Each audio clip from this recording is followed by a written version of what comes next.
갈라디아서 연속적인 강의를 통해서 우리들이 종으로 살 것인가, 그렇지 않으면 자유로운 아들로 살 것인가 하는 제목으로 우리 말씀을 나누고자 합니다.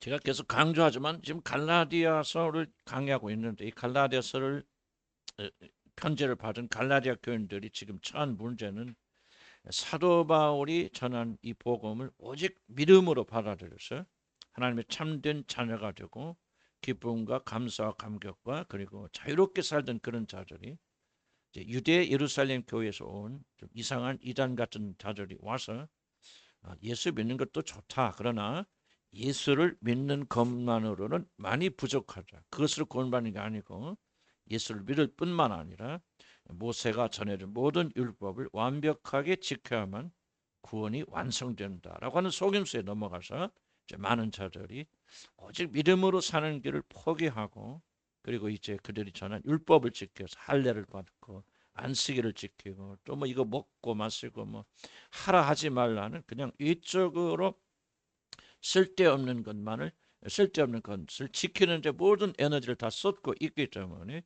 하나님이 주신 모든 자유를 잃어버리고 종처럼 그렇게 사는 비참한 상황 속으로 다시 돌아갔을 때, 사도 바울은 그들에게 그리스도 예수 안에서 주어진 참된 자유를 다시 찾아주기 위해서 해산하는 고통을 하는 이 과정에서 그들에게 보낸 편지가 갈라디아 성경입니다. 저는 갈라디아서를 강의하면서 그리고 제 주변에서 일어나는 여러 가지 일들을 좀 많이 겪으면서 과연 나는 자유한 사람인가, 그렇지 않으면 두려움에 떠는 노예인가라는 생각을 조금 많이 해보았습니다. 물론 나의 신분은 완전한 자유인입니다. 그리스도 안에서 모든 묶임이 풀어진 참으로 자유한 제 신분을 제가 가졌다는 사실을 저는 의심 없이 믿습니다. 하지만 나는 정말 자유를 누리고 있는가라고 하는 질문 앞에서는 여기 서 있는 자는 부끄럽게도 솔직히 그렇다고 말하기가 쉽지 않습니다. 사랑하는 성도 여러분, 구원을 확신한 우리 하나님의 자녀 여러분, 여러분은 진정으로 자유롭습니까? 죄와 두려움과 걱정과 절망과 여러 가지 문제로부터 여러분 참으로 자유합니까? 어떤 분은 이렇게 질문할지 모릅니다. 왜 자유가 그렇게 중요합니까? 저는 이렇게 말할 수 있습니다. 우리들이 그리스도 안에서 누리는 참된 자유야말로 우리가 구원받았다, 하나님의 자녀가 되었다, 사단의 결박에서 우리가 해방되었다고 하는 중요한 증거이기 때문에 저는 그렇게 말씀드립니다. 우리들이 그리스도 밖에 있을 때는 바로 노예로 살았다고 사도 바울은 예수 믿기 이전에 우리들의 삶을 이렇게 한마디로 정리합니다. 믿기 이전에는 우리가 무엇인가에 사로잡혀서 그것을 거부할 수 없는 노예처럼 살았는데, 바로 이것이 우리들이 그리스도 밖에 있을 때, 즉 구원받지 못했을 때 일어나는 가장 큰 특징이라고 사도 바울이 지금 우리들에게 말하고 있는 것입니다. 우리들이 하나님의 참된 자녀인지 아닌지를 도대체 무엇으로 구분할 수 있을까? 바로 그것은 우리들이 자유를 누리고 있는가. 그렇지 않으면 교회는 다니고 구원받다는 확신은 있지만 무엇인가 속박되어서 여전히 노예처럼 그렇게 빼앗기고 그리고 우리가 묶여있는 그런 삶을 사는가, 바로 이것에 달려 있다라고 저는 그렇게 생각합니다. 그래서 바울은 8절에서 그때는 하나님을 알지 못하여, 하나님을 알지 못하여 믿지 않을 때는 하나님을 알지 못하여 본질상 하나님이 아닌 자들에게 종노릇 하였다라고 우리가 예수 믿기 이전의 삶을 이렇게 말하고 있습니다. 그런데 이것은 이 갈라디아 교인들이 전에는 율법을 지켜 행함으로 구원을 받으려고 율법을 지키는 일에 노예처럼 살았다라고 하는 그런 뜻은 아닙니다. 왜냐하면 지금 이 편지를 받고 있는 갈라디아 교인들은 유대인들이 아니라 이방인들이었습니다. 그렇기 때문에 그들은 율법이 무엇인지, 율법을 지키는 것이 무엇인지, 하나님을 섬기는 것이 무엇인지 도무지 알 길이 없었습니다. 그렇다면 바울은 지금 그들이 무엇에 잡혀 있었다, 무엇에 노예가 되어 있었다고 그렇게 말하는 거예요. 우리들이 어렵지 않게 생각할 수 있는 것은 바로 이들은 우상을 섬기는 일에 포로가 되어져 있었다라고 하는 그런 뜻일 것입니다. 우리 가나다 교인들은 거의 다 우상을 섬기고 귀신을 섬기는 자들이었습니다. 현대인들과 달리 현대인들은 무종교가 많지만 그 당시에 무종교라는 게 존재하지 않았고 거의 100% 이들 예수 믿기 전에는 우상을 섬기고 귀신을 섬기는 우상 숭배자들이었습니다. 그래서 바울은 데살로니가 전서 1장 9절에서 이방인들이 하나님께 돌아와 그를 섬기는 이것을 이렇게 묘사합니다. 너희가 어떻게 우상을 버리고 하나님께로 돌아와서 살아계시고 참되신 하나님 섬기는지 이렇게 말하는데, 이것은 이방인들은 그들이 예수님 하나님께 돌아오기 전에 무조건 다 우상을 섬기는 자들이었다는 사실을 전제로 해서 이런 말을 하고 있는 것입니다. 이방인들은 그리스도를 믿기 전에 다 우상을 섬겼고 이들은 이 일에서 벗어날 아무런 자유를 누리지 못하고 종처럼 노예처럼 지속적으로 귀신들을 섬겼던 것입니다. 그들은 하나님을 믿고 섬기기 전에 다 우상을 섬겼습니다. 그런데 이들이 우상 뒤에는 귀신이 있었고 사단이, 귀신들의 왕인 사단이 이 모든 것들 뒤에 있었기 때문에 결국 그들은 우상 섬기는 일을 통해서 귀신을 섬기고 귀신의 왕인 사단을 섬겼던 것입니다. 그런데 바울은 말하기를 이들이 섬겼던 모든 것들은 본질상 하나님이 아니었다라고는 이상한 말을 합니다. 한마디로 이들은 그들을 구원할 아무런 힘이 없는 죽은 것들을, 하나님이 아닌 것들을, 아무런 생명이 없는 것들을 마치 노예처럼 그렇게 섬겼다고 말하는 것입니다. 인간을 구원할 아무런 힘이 없는 죽은 것들을 그들은 신이라 부르며 귀신을 섬기고 태양과 달을 섬기고 나무를 섬기고 절기를 지키고 그랬습니다. 성경은 바로 이것을 가리켜서 허탄한 것에 종노릇하였다라고 그렇게 말합니다. 무엇인가 자신을 구원하고 자기 자신을 자유케 하고 무엇인가 자신이 공허한 것을 채워줄 줄 알고 그렇게 열심히 섬겼지만은 그러한 것들은 본질상 결코 우리들의 공허한 마음을 채워줄 수 없고 우리들을 행복하게 만들어 줄 수 없는 본질상 하나님이 아닌 것들이었다. 하나님만이 채워줄 수 있는 참된 만족과 자유를 처음부터 아예 줄 수 없는 그런 죽은 우상에 불과했다라고 이제 바울이 이렇게 말하는 것입니다. 저는 한번 우리들 자신의 과거를 뒤돌아보기 바랍니다. 저도 이 말씀을 생각하면서 제 자신의 과거를 뒤돌아보았습니다. 그런데 뒤돌아보면서 부끄러웠던 사람들, 많은 죄를 지었던 그런 삶을 뒤돌아보면서 이런 생각을 해보았습니다.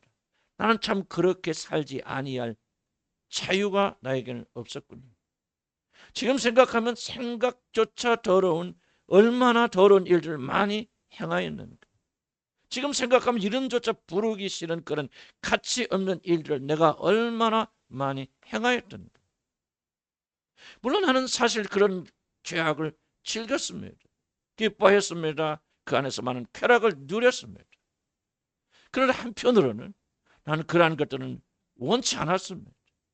난 절대로 이런 짓은 하고 싶지 않아 하고 이런 죄를 범하는 자신을 증오하기도 했습니다. 그러나 나는 그러한 허무한 일들을, 죄악들을 거부할 자유가 전혀 내 안에 없었습니다.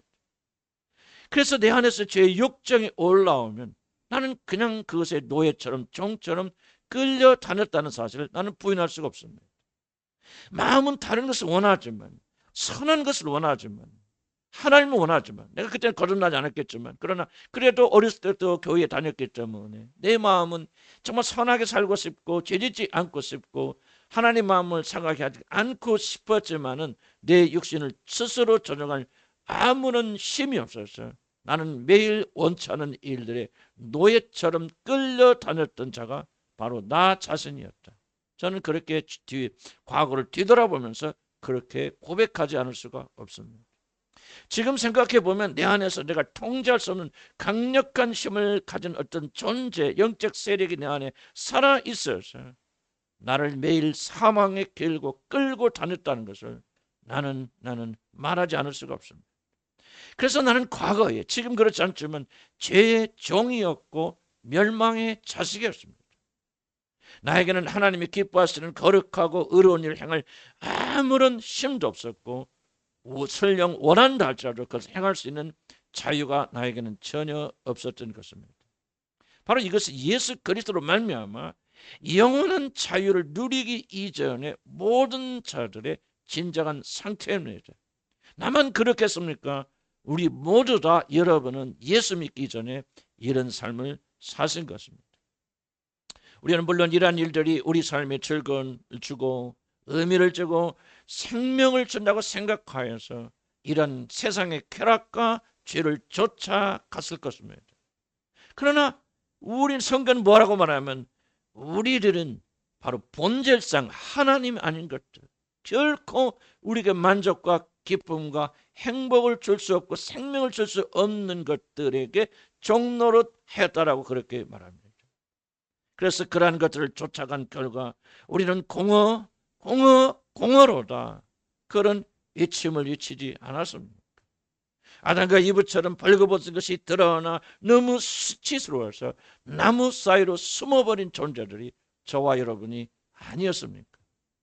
그러한 것들이 우리에게 잠깐의 쾌락과 만족을 주었을지 몰라도 그런 것들은 본질상 참된 생명을 결코 줄 수 없는 것이었습니다. 우리의 모든 것을 불태우기 위해서 지옥에서 올라온 꺼지지 않는 불이 바로 우리 안에서 올라왔던 욕정이요, 바로 우리들이 행하였던 죄가 아니었습니까? 그래서 우리들의 영혼은 그러한 악을 행할수록 더 공허해지지 않았습니까? 그러면 그러한 죄를 지을수록 우리들의 삶이 수레바퀴는 불타서 우리는 아무것도 할 수 없는 그런 비참한 사람, 계속해서 그 죄의 수렁에서 벗어날 수 없는 그런 비참한 삶을 저와 여러분이 과거에 경험하지 않았습니까? 우리들이 과거에 행하였던 모든 것들은 본질상 하나님이 아니었기 때문에 하나님이 주시는 생명이 그 안에 들어있지 않기 때문에 그런 것을 하면 할수록, 그런 것을 소유하면 소유할수록 우리의 마음은 공허하고 외롭고 괴롭고 수치스럽고 기쁨과 감사와 감격이 전혀 없는 그런 비참한 삶을 저와 여러분이 오랫동안 살았다고 나는 그렇게 생각합니다. 그런 것들이 잠깐의 성적 희열은 여러분이 줬을지 몰라도 우리 마음을 깊이 적시는 참된 사랑은 결코 줄 수가 없었습니다. 왜냐하면 그것은 본질상 하나님이 아니었기 때문입니다. 그래서 우리의 영혼은 더욱더 그러면 그럴수록 메마르지 않았습니까? 세상에 많은 것을 가졌을 때 잠깐 내 육신의 편은 불렀을지 몰라도 내 안목의 정욕이 만족되었을지 몰라도 그것은 본질상 하나님이 아니었기 때문에 우리들의 영혼과 마음은 더욱더 갈증과 배고픔에 여러분 떨지 아니하였습니다. 그러나 우리는 그것을 벗어날 자유가 없었습니다. 그것을 거부할 힘이 없었습니다. 그래서 각종 세상적인 것에 중독이 되어서 헤매었습니다. 우리들에게는 그러한 죄를 거절하고 다스릴 자유가 전혀 없었기 때문입니다. 내가 원하는 대로 마음껏 즐겁게 그렇게 자유롭게 산 것 같지만은 사실 나는 죄의 종이었고 사단의 노예 상태에서 벗어나지 못했습니다. 요한복음 8장 34절에서 우리 주님이 이렇게 말하지 않습니까? 누구든지 죄를 범하면 그냥 죄를 짓고 끝나는 것이 아니라 누구든지 죄를 범하면 죄의 종이라, 죄의 노예가 되어서 그런 삶을 저와 여러분이 오랫동안 살았다고 그렇게 생각이 되었습니다. 그러다가 어느 날 우리 주님이 여러분 마음에 찾아오셔서 여러분은 예수를 믿고 예수를 나의 주로 받아들이셨습니다. 그러자 하나님께서 싹 기다렸다는 듯이 성령을 여러분 마음에 선물로 주셔서 그 성령이 여러분에게 찾아오셔서 영원토록 여러분 안에 가시는 놀라운 축복이 일어난 것입니다. 우리에게 놀라운 일이 주어졌습니다. 드디어 우리는 죄와 그 세력에서 해방되었습니다. 더 이상 우리는 사단의 노예가 아닙니다. 이 얼마나 큰 놀라운 영광인지 믿으시면 크게 한번 아멘 하시기 바랍니다. 이 놀라운 일을 사도 바울은 오늘 이 본문에서 좀 다른 차원에서 설명합니다. 성령이 여러분의 마음에 찾아오셔서 여러분의 마음을 그분의 거처 삼았을 때 예수를 믿고 예수를 영접해서 하나님의 자녀가 됐을 때 어떤 일이 일어납니까? 오늘 성경 본문에서 사도 바울은 두 가지를 말합니다. 9절에 보면은 이제는 너희가 하나님을 알 뿐 아니라 더욱이 하나님의 아신 바 되었다. 이 두 가지의 놀라운 축복을 말합니다. 그리스도를 믿음으로 나의 영원한 주님으로, 그리스도를 나의 영원한 주님으로 모셔드릴 때 우리들에게는 두 가지 놀라운 축복이 일어난다고 사도는 오늘 말합니다. 그것은 우리들이 첫 번째 하나님을 알게 되는 일이고, 더욱더 놀라운 축복은 하나님이 우리를 아시게 되는 이 놀라운 이중적인 축복이 우리에게 일어난다고 오늘 성경 본문에서 그렇게 말하고 있습니다. 예수 그리스도가 하나님을 믿고 그분이 나를 위하여 행하신 일을 마음으로 믿어 하나님의 아들을 나의 영원한 주님으로 여러분이 마음을 열어 모셔드렸을 때 제일 먼저 일어나는 축복은 여러분은 이제 비로소 하나님을 알게 됩니다. 물론 이것은 하나님을 단지 지식으로 안다는 그런 뜻이 아닙니다. 이제 하나님을 체험적으로 알게 됩니다. 실제적으로 알게 됩니다. 관계적으로 알게 됩니다. 그래서 여러분이 하나님을 향해서 이제 아빠, 아버지라고 부르는 놀라운 관계가 여러분에게 선물로 주어집니다. 이 놀라운 일의 비밀이 우리 마음에 알려지기를, 우리 인간에게 일어날 수 있는 가장 놀랍고 영광스러운 이 비밀이 우리 마음에 알려지기를 우리는 다만 기도할 뿐입니다. 그런데 왜 그리스도를 받아들이면 죄와 사탄에게 종노릇하던 그런 노예 상태에서 해방이 됩니까? 자신을 저주하며 할 수 있거든 목숨이라도 버려서라도 자유롭게 되기를 원했던 저 원수 사단의 무자비한 그런 노예됨에서 도대체 무엇이 여러분을 해방시키셨습니까? 진리 말씀은 믿음으로 말미암아 우리 안에 거하시는 바로 그 성령의 역사하심이 여러분을 저 지독한 죄의 압제와 조종과 종살에서 풀어 여러분을 자유롭게 만들었다고 그렇게 말합니다. 죽었다가 다시 살아났지만은 옷의 수위에 꽁꽁 묶여서 한 발짝도 움직일 수 없었던 나사로를 풀어 놓았던 자유롭게 하셨던 성령의 역사심이 바로 여러분이 예수를 주로 고백할 때 여러분 안에서 또한 역사하셔서 영원한 저주에서 여러분을 해방시켜 주신 것입니다. 성령이 우리 안에 거하시기 시작하면 하나님의 능력과 권능이 역사하기 시작합니다. 바로 이것이 우리가 하나님을 알게 된다는 말의 의미입니다. 그래서 바울은 우리 그리스도인들이 바로 이 능력과 권능을 알게 해달라, 우리 안에서 역사에서 우리를 자유롭게 풀어준 이 능력을 맛보게 해주시고 깨닫게 해주시라고 그렇게 간절히 기도했던 것입니다. 에베소서 1장 18절 19절에 이렇게 기도합니다. 너희 마음의 눈을 밝히사 그의 부르심의 소망이 무엇이며 성도 안에서 그 기업의 영광의 풍성함이 무엇이며 그의 힘의 위력으로 역사하심을 따라 믿는 우리에게 베푸신 능력이 지극히 크심이 없다는 것을 너희로 알게 하시기를 원하노라. 하나님을 알게 될 때 그 능력이 우리 안에 역사하셔서 이 놀라운 일을 한다 그 말입니다. 여러분, 하나님을 알게 된다는 것은 이와 같이 하나님의 무한하신 능력을 우리가 체험하게 된다 그런 뜻입니다.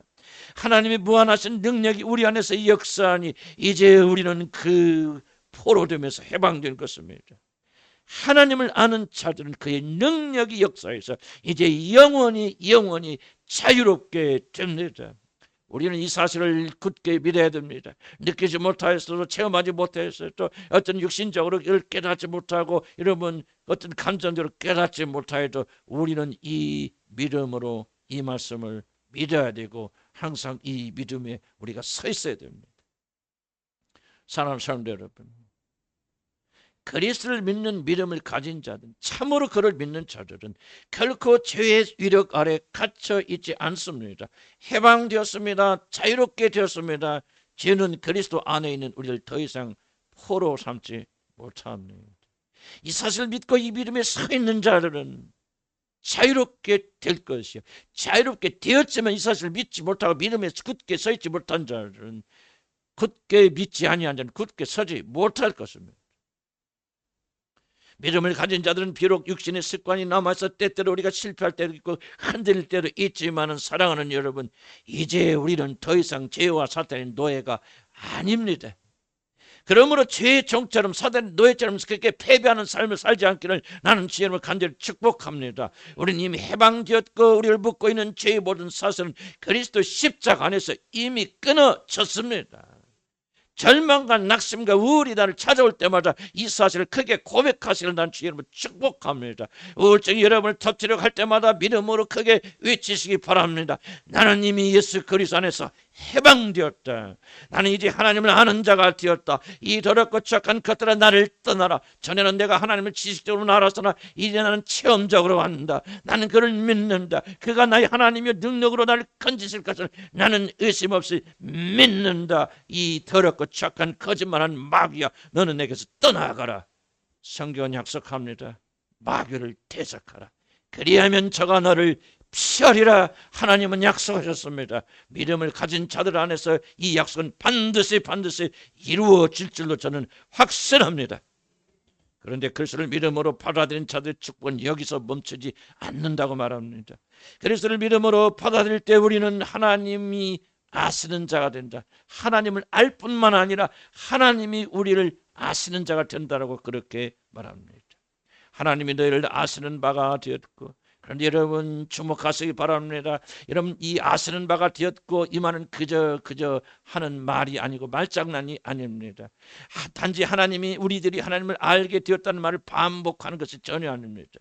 이 말의 진정한 뜻이 무엇인가를 알려면 성경 말씀을 찾아봐야 됩니다. 우리 주님이 마지막 심판대 앞에서 저주받아 지옥에 가는 자들에게 무엇라고 말씀하셨습니까? 이 행악하는 자들아, 나는 네가 누구인지 도무지 알지 못하노라. 나를 떠나라. 인간이 들을 수 있는 가장 심한 저주의 말은 다른 것이 아닙니다. 바로 우리들이 영원한 운명을 손에 주신 창조주 하나님께서 나는 너를 알지 못한다 하고 여러분을 부인하는 것입니다. 이 말은 나는 너와 상관이 없다. 나는 너와 친밀하지 않다. 네가 무엇을 하는지 나는 너를 상관하지 않아. 그러므로 내가 네 죄로 인해서 지옥에 던져진 걸 나는 전혀 관심이 없고 전혀 일에 개입하지도 않을 거야. 나는 내가 누구인지 아무런 관심도 상관도 없어. 나는 내가 누구인지 몰라. 사랑하는 성도 여러분, 이 말같이 저주스러운 말이 어디 있다고 생각하십니까?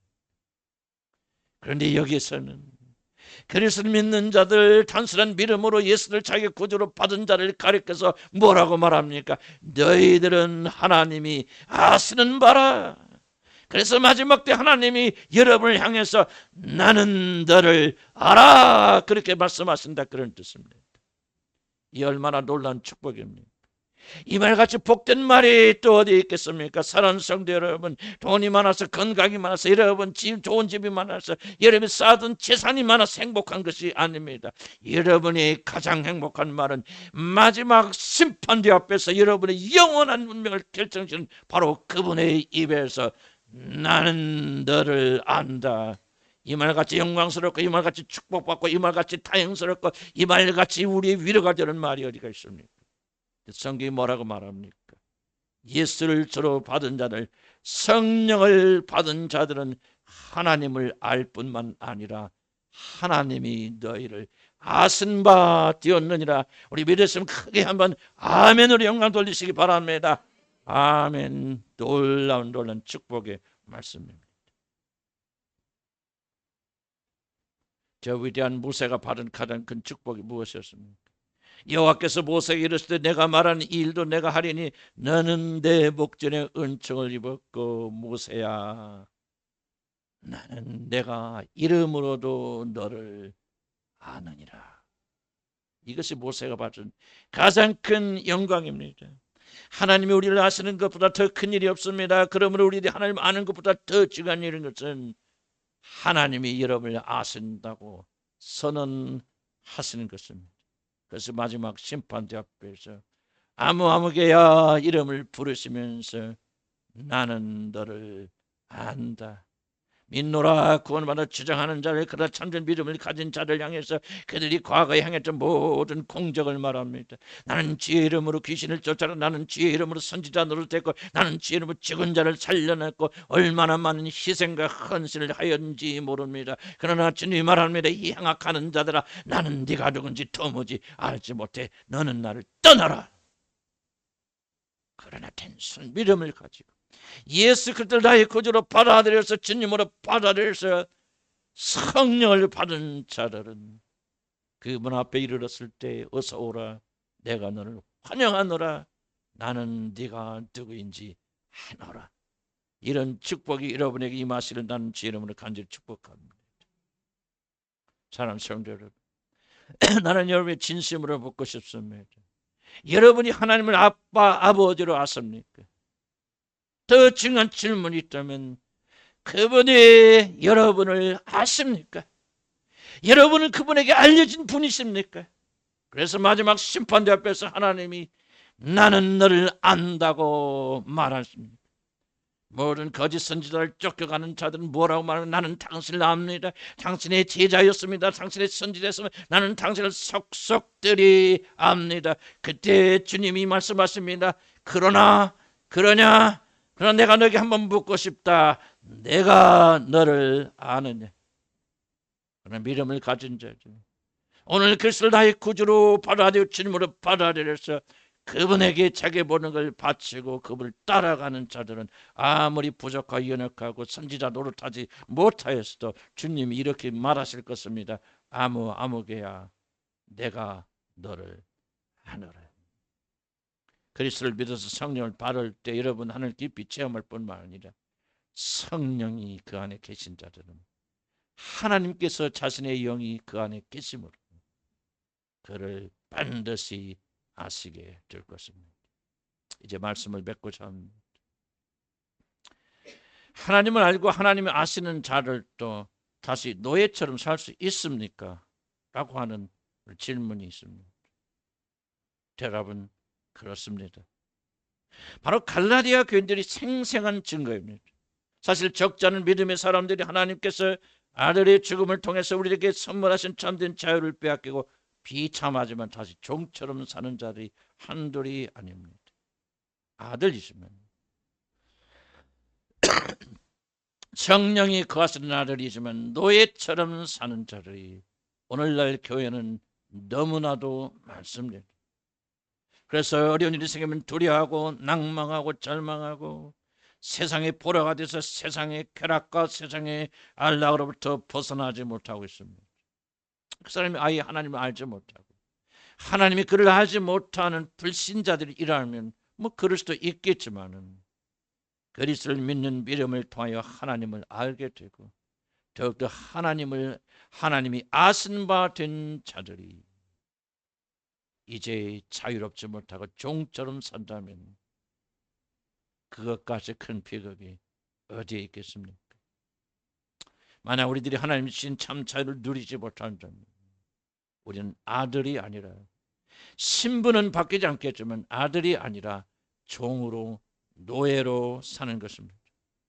그러므로 하나님이 아심받은 하나님의 자녀들은 매일 내가 종으로 살 것인가 그렇지 않으면 자유한 아들로 살 것인가를 매일 몇 순간 결단해야 됩니다. 하나님의 은혜로 여러분 건져주십니다. 하나님의 은혜로 여러분을 하나님 자녀 삼아 주시지만은 하나님은 이 결단에 개입하지 않습니다. 건져주셨고 생명을 주셨고 영혼을 주셨고 그리고 성령을 원한히 주셨고 하나님의 말씀을 우리에게 주셨기 때문에 우리들이 아무리 은혜로 하나님의 자녀가 되고 하나님의 아심바 되었다 할지라도 매일 아침에 매 순간마다 내리는 여러분의 결단에는 하나님이 절대 개입하지 않습니다. 그래서 오늘도 수많은 사람들이 하나님의 자녀요 하나님의 아심받은 자들이지만 노예처럼 그렇게 삽니다. 그러나 그 사람이 천국에 갈까요? 나는 모릅니다. 나는 그렇다고 대답할 수도 그렇지 않다고 말할 수도 없습니다. 그럼에도 불구하고 부끄럽고 수치스럽고 하나님의 아심받은 자들이 비참하게 살 수 있다는 사실은 우리 누구도 부인할 수가 없습니다. 난 여러분에게 그리고 내 자신에게 마지막으로 다시 한번 도전합니다. 여러분은 어떠한 자녀로 살고 싶으십니까? 완전한 자녀이지만은 종처럼 노예처럼 그렇게 살기를 원하십니까? 그렇지 않으면 이 세상 동안에도 완전하지는 못하지만 완전한 자유한 아들로서 하나님의 상속자 아들의 그 놀란 특권을 누리면서 기쁨과 즐거움과 감사함으로 하나님을 향해 나가다가 마지막 때 하나님께서 여러분을 향해서 어서 오라 그렇게 말하시겠습니다. 우리 집에 가면은 우리 아들이 돌아올 때 됐으니까 이제 또 며칠 전에 우리가 또 문지 부는 걸 털털 털어서 벽에다 딱 붙인 것을 큰 거 하나 붙여놨습니다. 뭐를 붙여놨습니까? 웰컴이라고는 큰 거리를 붙였습니다. 그래서 이제 오면은 우리가 환영할 겁니다. 맞아줄 겁니다. 기뻐할 것입니다. 저는 그런 생각해 봅니다. 그런데 그런 환영을 함에도 불구하고 어떤 아들들은 죄가 많고 부끄러운 아들들은 들어가긴 들어가지만 고개 숙이고 삐짓하면서 얼굴을 마주 대하지 못하고 그렇게 멋져서 들어가는 아들도 있겠지만 하나님 내가 이 세상에 사는 동안 부끄럽게 살지 않기 위해서 최선을 다했습니다. 하나님이 아심 받는 이 영광스러운 자녀답게 난 최선을 다하며 살아왔습니다. 나를 환영해 주시니 감사합니다. 하나님 내가 이 순간만을 기다려왔습니다 하고 하나님의 목에 손을 두는 팔을 두르는 그런 영광스러운 자녀로 그날에 들어가길 원하십니다. 그렇지 않으면 내가 예수를 믿음으로 구원받은 하나님 자녀이니 뭐 내가 지옥 갈 이유는 없겠다 하고 비참하게 종처럼 노예처럼 살다가 부끄러운 모습으로 그 나라에 수치스럽게 들어가겠습니다. 바로 이것을 우리가 매일 순간마다 내려야 되는 결단인 줄 압니다. 기도하십시다.